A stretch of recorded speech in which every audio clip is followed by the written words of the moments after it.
Deus é fiel. Queridos santos de Deus, aqui é o pastor Ramon Nascimento e eu tenho um lindo testemunho para compartilhar com vocês. Mas antes disso, se você ainda não se inscreveu, inscreva-se e ative o sininho para que você seja notificado no próximo vídeo. Não esqueça de deixar o seu like, o seu comentário e compartilhar com outras pessoas. Eu tenho certeza que Deus falará profundamente ao teu coração.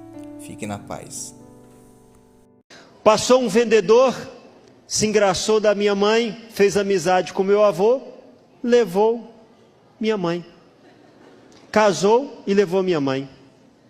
Eu não sei se minha mãe teve lua de mel, mas ela logo engravidou.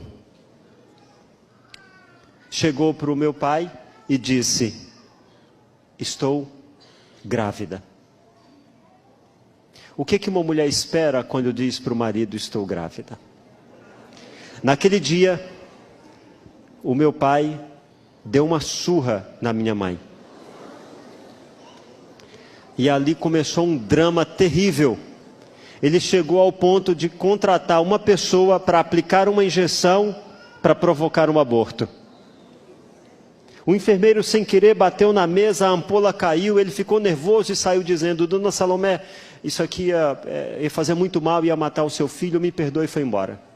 O meu pai fez de tudo para minha mãe abortar, obrigou ela a comer, beber, fazer tudo que uma gestante não pode fazer.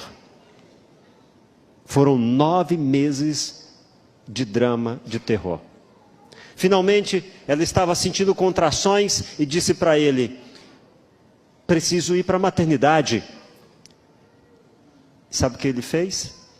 Ela era proibida de abrir a porta e proibida de abrir a janela. Ele foi lá, passou a chave, voltou e começou de novo a agredi-la. Minha mãe ficou 2 dias sentindo contrações e não tinha ninguém que a levasse à maternidade. Finalmente a bolsa estourou.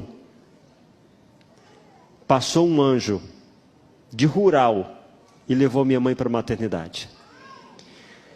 Chegando lá, ela não tinha forças para me ter, nem eu tinha forças para nascer. Fizeram um procedimento que a machucaram muito, mas finalmente eu nasci. Minha mãe não teve aquela bolsa chique que as mulheres levam para a maternidade. Naquela época vendia-se açúcar em sacos de pano. Ela cortou um saco de pano, fez 2 fraldinhas, colocou numa sacola do supermercado e foi para a maternidade.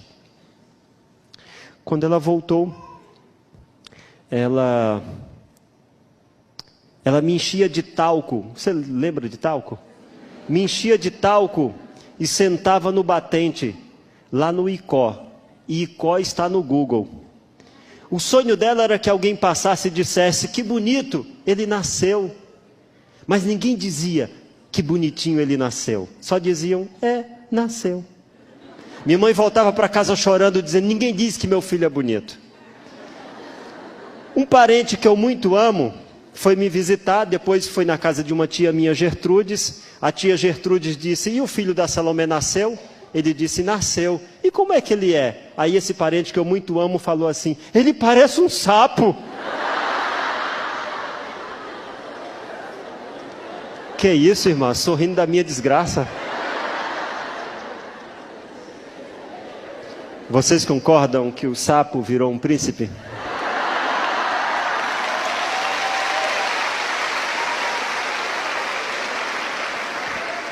Diz Darlede que foi quando ela beijou.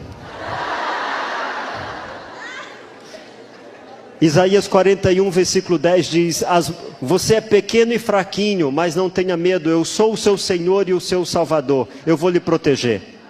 No meu caso era pequeno, fraquinho e feinho. Mas quando eu descobri Isaías, irmã, Isaías 41, versículo 10 foi uma força para mim. Não foi fácil, e eu vou concluir, não foi fácil. Para vocês terem ideia, a minha primeira mamadeira foi um vidro de shampoo. Minha mãe não tinha aquela borrachinha de sugar. Descobriu que a vizinha estava amamentando um bezerro que estava desmamado. Uma cearense criativa fez parceria com a vizinha, pegou a borrachinha emprestado, acoplou no vidro de shampoo e dava leite para o Jotinha crescer e ficar forte.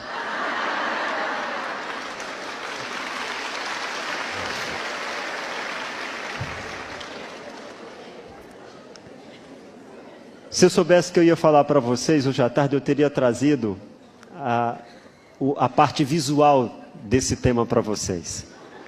Com menos de 2 meses, minha mãe quebrou o silêncio, denunciou meu pai, foi resgatada pelo meu avô em 1973 e saiu daquela casa.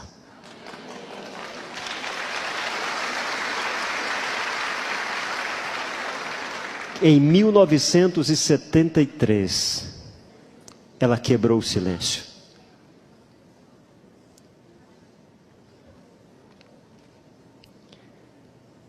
Quando eu tinha 17 anos, minha mãe casou-se novamente, encontrou o grande príncipe da vida dela e foi muito feliz.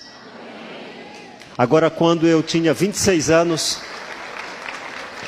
e hoje minha mãe é uma missionária em Juazeiro do Norte, inclusive chegou nesse fim de semana para o casamento da neta. Quando eu tinha 26 anos, eu decidi encontrar o meu pai. Eu tenho 3 minutos para contar esse encontro do meu pai. Eu encontrei o meu maior inimigo.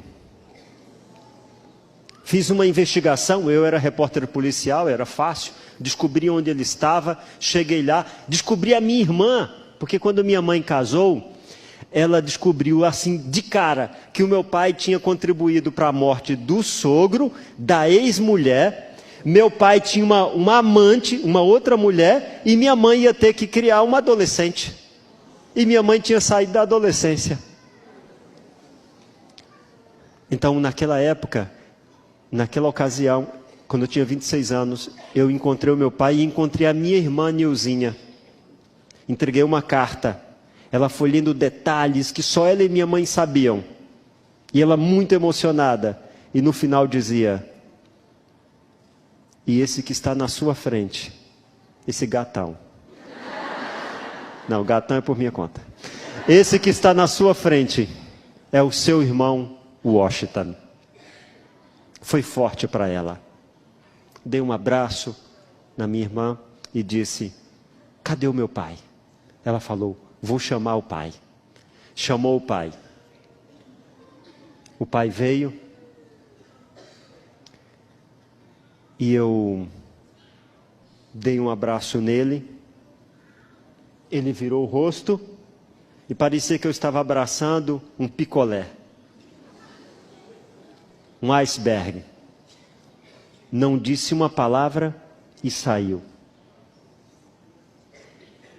Eu fiquei mais um pouco ali com a minha irmã, conheci a filha dela, minha sobrinha, a família, e antes de sair eu decidi novamente encontrá-lo.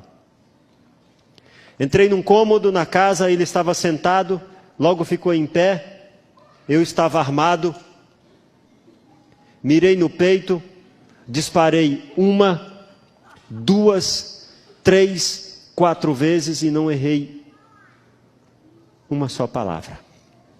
Estava pensando mal de mim, né? Eu disse tudo o que eu queria. Eu disse. Eu não guardo mágoa, eu não guardo rancor, porque a gente deve guardar o que é bom. Só guarde o que é bom. Eu disse: eu quero que você tenha sucesso, tenha paz, seja feliz. E estou dizendo isso não porque eu sou o cara, eu sou bonzinho. Não, eu estou te dizendo isso por causa do Jesus que me adotou. Saí dali. Ele não disse uma palavra, mas eu disse tudo o que eu queria. Eu disse: eu estou falando isso para o Senhor, porque eu escolhi amar e perdoar. Queridas, Quando você decide amar e perdoar, você gera vida no outro e você tem mais vida. 2 anos depois, meu pai faleceu com câncer, mas tranquilo e em paz. O filho que ele rejeitou nunca o desamparou. O filho que ele tentou contra a vida nunca o desejou mal. Eu escolhi amar e perdoar.